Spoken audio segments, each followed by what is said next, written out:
On a commencé notre pèlerinage avec un premier arrêt à Lourdes. On a bien sûr été accueillis par la grande procession mariale. On a visité les différentes basiliques et on a même dormi dans la basilique Saint-Pie-X, une basilique souterraine. Ça a été l'occasion de rencontrer des centaines de jeunes du monde entier.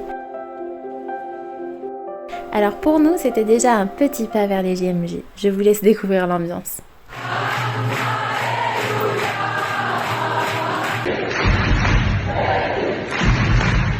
Certains étaient même au festival Welcome to Paradise, le plus grand festival chrétien pré-JMJ, avec cette année plus de 5000 participants.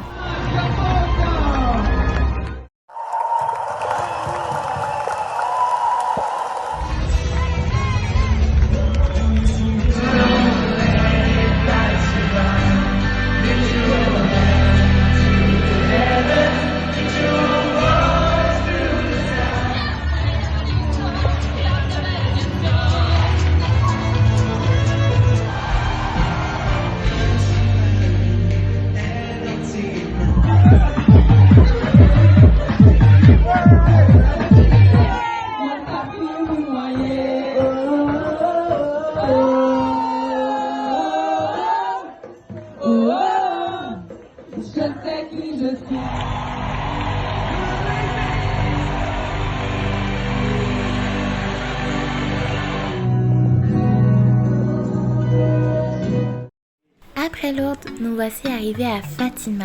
C'était immense.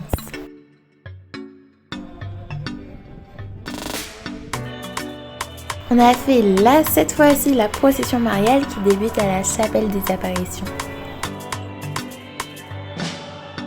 Et ensuite, on a même participé à la messe en portugais à la basilique de la Sainte Trinité.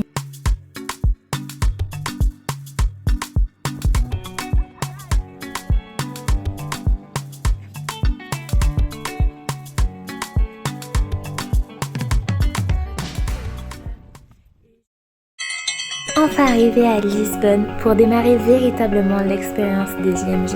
Alors pour commencer, direction la Cité de la Joie.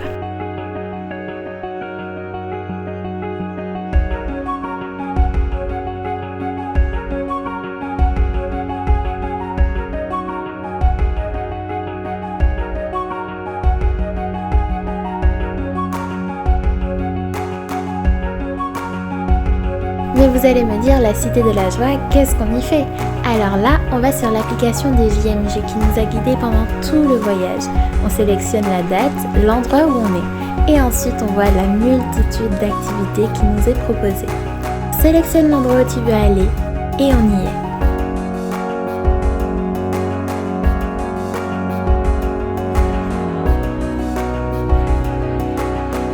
Parfois aussi, il faut attendre le pape. Et quand il faut attendre le pape, c'est là qu'on redouble de créativité pour faire passer le temps. Et c'est comme ça qu'on rencontre plein de jeunes.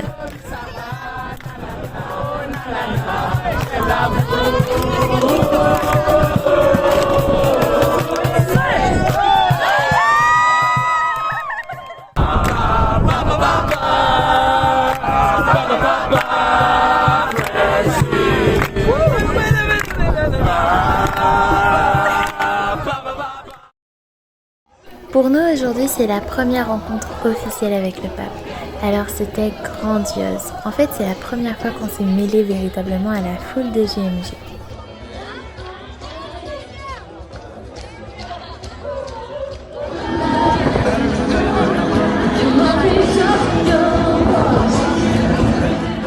Aujourd'hui, l'événement central, c'était le chemin de croix avec le pape.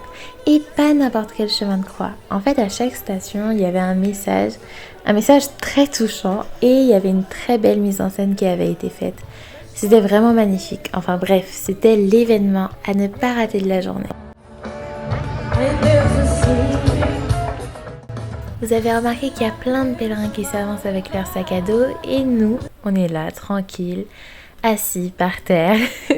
Parce qu'aujourd'hui, on a décidé de s'éviter de la fatigue, de ne pas monter jusqu'en haut de la colline, mais plutôt de profiter du spectacle en première loge devant le grand écran. Et c'était pas mal du tout.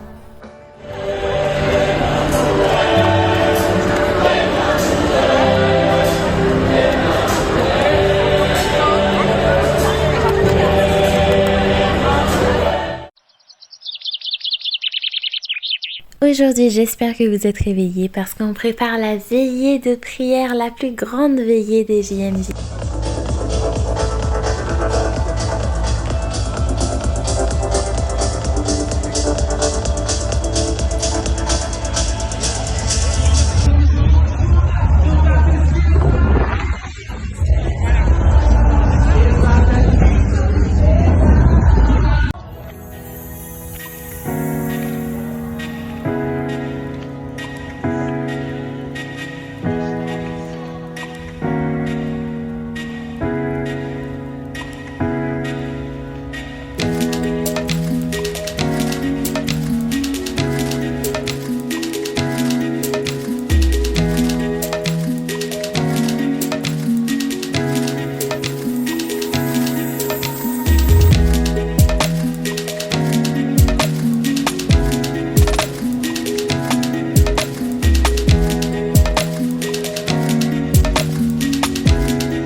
Et si tu penses que l'ambiance n'est que 2 jours, regarde ça.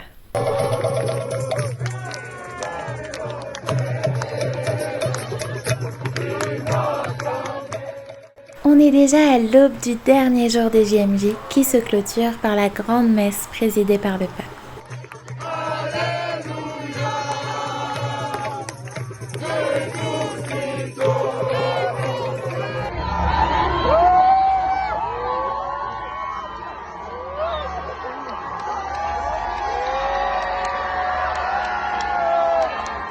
La messe était juste magnifique et en fait tous les JMJ, c'était une grande expérience de communion, de fraternité avec plus d'1 million de jeunes, c'était incroyable.